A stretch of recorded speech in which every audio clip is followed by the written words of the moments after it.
Hey guys!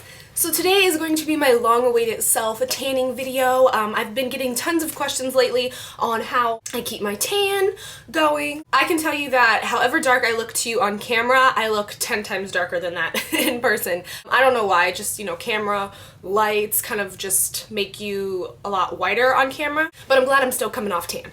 I have naturally, like, the lightest color that I get is very tan to some people. When people say, oh my god, you look so tan, I'm just like, what are you talking about? I'm a Florida girl. I've lived in Florida my entire life, so just being around tan people is something that is normal to me. I've been using the $1 Million Tan Icon in Extreme. It just looks like this. This is the smaller bottle. This is the 4-ounce bottle. They do have an 8-ounce. So it comes with this little brush, and that's what makes it so easy. I am going to be showing you guys how I apply it and whatnot, but I just wanted to talk to you really quickly about it. It's really good. It's a spray form like this. It smells really good. It doesn't smell like gross like a self-tanner, and it doesn't have that after self-tanning scent. Like if you self-tan, you know that smell that I'm talking about. It's not the best smell in the world, so this doesn't have that. It has kind of like a coconutty smell. Yeah, coconut. I don't really like coconut.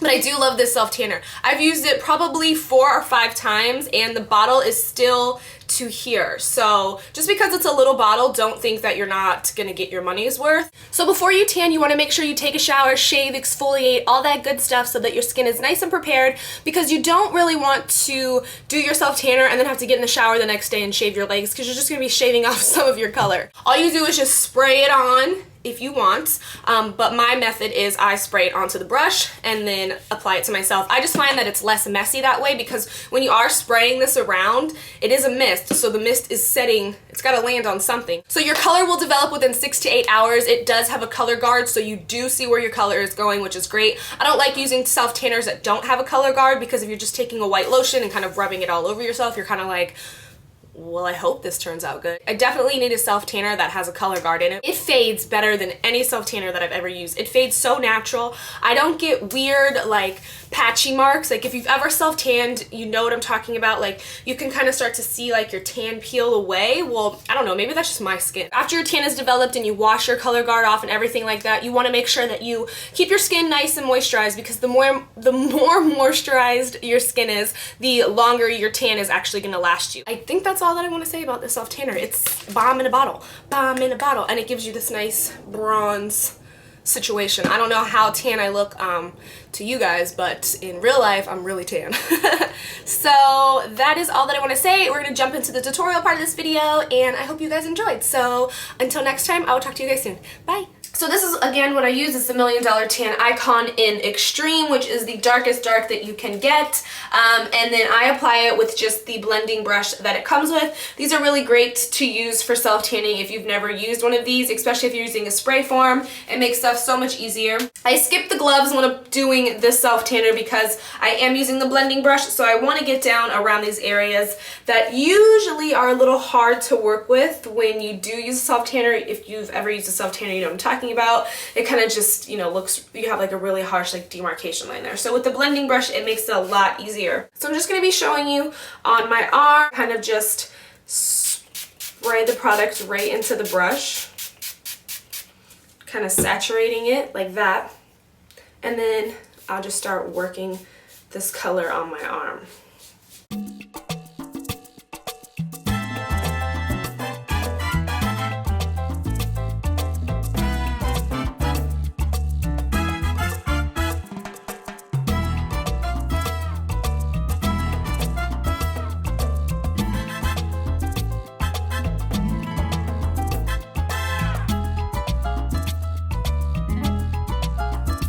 And if you feel like you are it's looking a little heavy on your arm, like, don't worry, this is just a color guard, so as long as you pretty much blend out all the harsh areas, some color will wash away in the shower.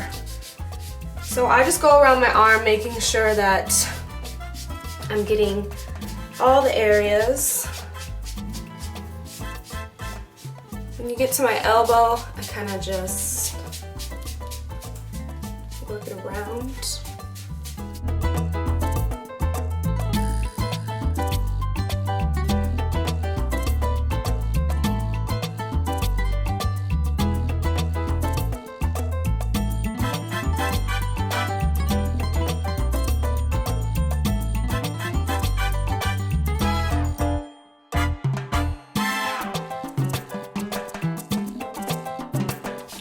And then like if you can see, like if you get like, you can see the lines where your like tanning self tanner is, you can just like mash the blending brush against it and it kind of like blends out those harsh lines, hence the blending brush. So again, these are the two arms next to each other. This is the one that I just did, and this is the one that hasn't been done. Now this is just your color guard that you put on so that you could see where your color was going. Your color will be much, much darker than this. Your tan will develop within the next 6 to 8 hours, so try not to do anything crazy that's gonna involve sweating, like running, exercising, showering, swimming in a pool, anything like that.